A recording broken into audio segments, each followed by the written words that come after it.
गुरु भक्ति योग। आत्म साक्षात्कारी महान गुरु का संग प्राप्त करना मुश्किल है, किंतु वह संग बहुत ही लाभकारी है। आप अगर भक्तिभाव पूर्वक ईमानदारी से प्रार्थना करेंगे तो वे स्वयं आपके पास आएंगे। इस दुनिया में उत्तम वस्तुएं अत्यंत अल्प मात्रा में होती है, जैसे कि कस्तूरी, केसर, रेडियम, चंदन। विद्वान, सदाचारी पुरुष तथा परोपकारी स्वभाव के लोग बहुत कम होते हैं। अगर ऐसा ही है तो संतों, भक्तों, योगियों, पैगंबरों, दृष्टाओं तथा आत्म साक्षात्कारी गुरु के विषय में तो कहना ही क्या। आप अगर आत्म साक्षात्कारी गुरु की सेवा करेंगे तो आपके मोक्ष की समस्या हल हो जाएगी।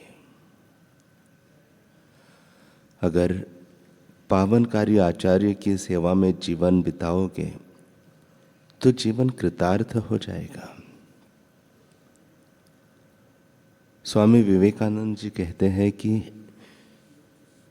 जिसकी आत्मा यानी अंतरात्मा से दूसरी आत्मा अंतरात्मा में शक्ति का संचार होता है, वे गुरु कहलाते हैं।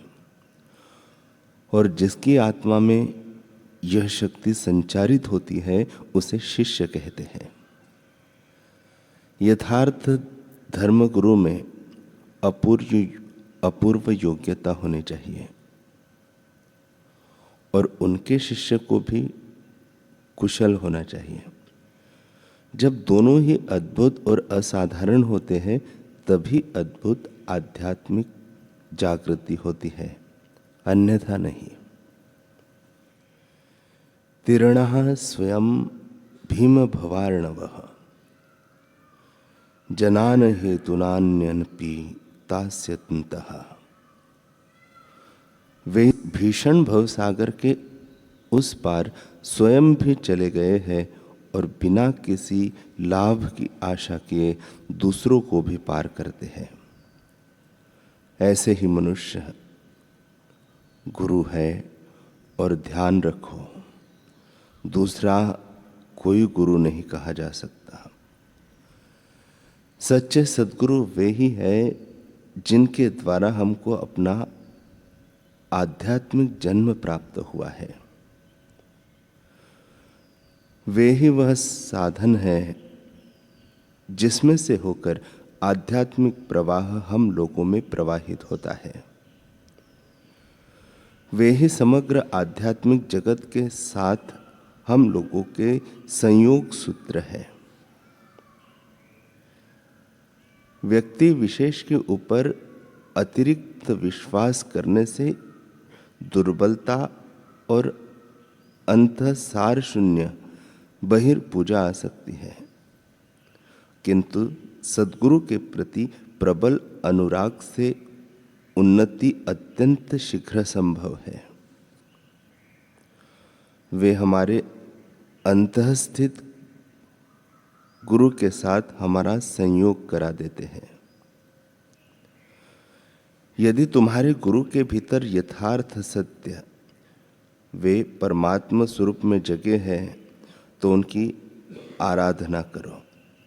यही गुरु भक्ति तुम्हें शीघ्र ही परम अवस्था में पहुंचा देगी।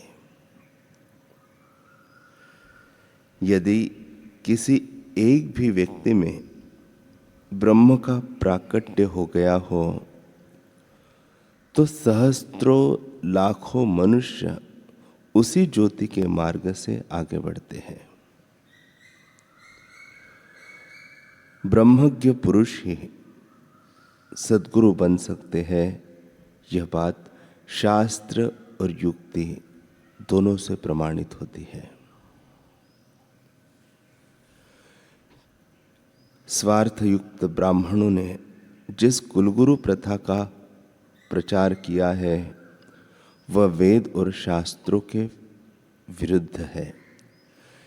इसलिए साधना करने पर भी लोग अब सिद्ध या ब्रह्मज्ञ नहीं होते हैं। फिर शक्ति संचारक गुरु के संबंध में तो और भी बड़े खतरों की संभावना है। बहुत से लोग ऐसे हैं जो स्वयं तो बड़े अज्ञानी हैं, परंतु फिर भी अहंकारवश अपने को सर्वज्ञ समझते हैं। इतना ही नहीं, बल्कि दूसरों को भी अपने कंधों पर ले जाने को तैयार रहते हैं। इस प्रकार अंधा अंधे का ही अगुआ बन जाता है। फलतः दोनों ही गड्ढे में गिर जाते हैं। संसार ऐसे लोगों से भरा पड़ा है। हर एक व्यक्ति गुरु होना चाहता है। एक भिखारी भी चाहता है कि वह लाखों का दान कर डाले। जैसे हास्यास्पद ये भिखारी है, वैसे ही ऐसे गुरु है।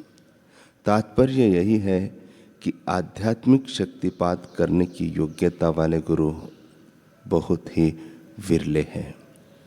धनभागी है वे साधक जिन्हें ऐसे ब्रह्मनिष्ठ सद्गुरु प्राप्त होते हैं।